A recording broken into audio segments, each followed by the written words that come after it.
وێڕای تێپەڕبوونی نزیکەی 5 مانگ بەسەر هەڵبژاردننی ئەنجومەنی نوێنەرانی عێراقدا هێشتا ناکۆکیە سیاسیەکان لە نێوان هێزە ناوخۆیەکان و دەستێوەردانە دەرەکی و هەرێمایەتیەکان ڕێگرن لە پێکێنانی کابینەی نوێ. ئەم دواکەوتنەش بە پێچەوانەی بڕگەکانی دەستوری عێراقی فیدراڵ هەژمار دەکرێت. کاتێک لە هەر وڵاتێکە ئینتیخابات دەکرێ بە نەتیجە بۆ ئەوەیە گۆڕانکاری و تازەگەری و خوێنی تازە و گروتینێکی نوێ بێنێتە ناو ئیدارەکەەوە بێنێتە ناو حکوومەتەکەەوە کە قرارە پێک بهێنرێ بە دڵنیاییەوە مشکلەیەکی گەورە ڕوبەڕووی عێراق بۆتەوە هەم ئێستا ئەبینین کە ناوچەکە عێراق بە تەواوەتی وڵاتانی چواردەوریشمان هەموو لە گێژاوێکی قورسان و بەڕاستی ناڕوونە نازانین سەرنێ بەشۆ.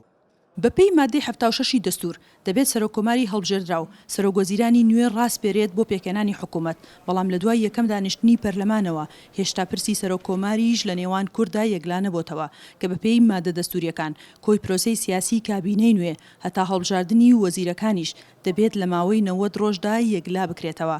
چاودێران ڕایان وایە نەبوونی حکوومەت، کاریگەری نەرێنی لەسەر دۆخی ئابووری و سەربازی و ئیفلیجبوونی بڕیارە سیاسیەکان هەیە بۆ پێی بەرگە دەستوریەکان ڕێگرن لەوەی کابینەی کاربەڕێکەر بتوانێت ڕۆڵی سەرەکی خۆی لە نێو ململانەی لایەنەکاندا بگەڕێت.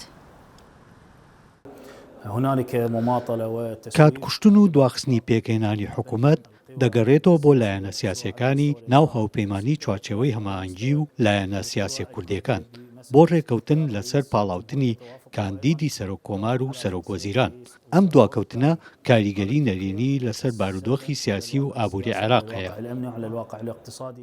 ئێستا عێراق بەدەست ململانەی سیاسی ناوخۆیی و هەرێمی و خراپی دۆخی ئەمنیەوە دەناڵێنێت.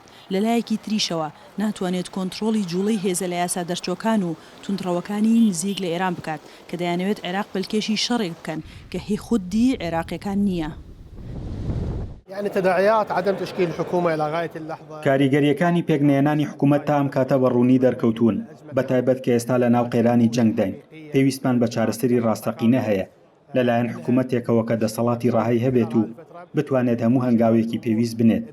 دەسەڵاتی بەسەر هەموو شتێکدا بشکێت لەوانە کێشەی دارایی و ئەمنی لە کاتێکدا ئەگەر ئەم شەڕە بەردەوام بێت ئاکامەکانی گەورەتر دەبێت. لە نێوان ئەم دۆخەنە هەموارەی عێراقدا هەرچەندە پێکێنانی حکوومەتی نوێ ڕەنگە ڕۆڵێکی گرنگ بگێڕێت لە ئارامکردنەوەی دۆخەکە، بەڵام دووبارەبوونەوەی ڕۆڵی ئەو کوتلانەی کە لەژێر هەژمونی سیاسەتی هەرێمایەتین لەسەر شانۆی سیاسی عێراق پێناچێت بۆ عێراقیەکان جێگەی ئومێدی گۆڕانکاری ڕیشەی بێت. سنوور کەریم، دەنگی ئەمریکا، بەغداد.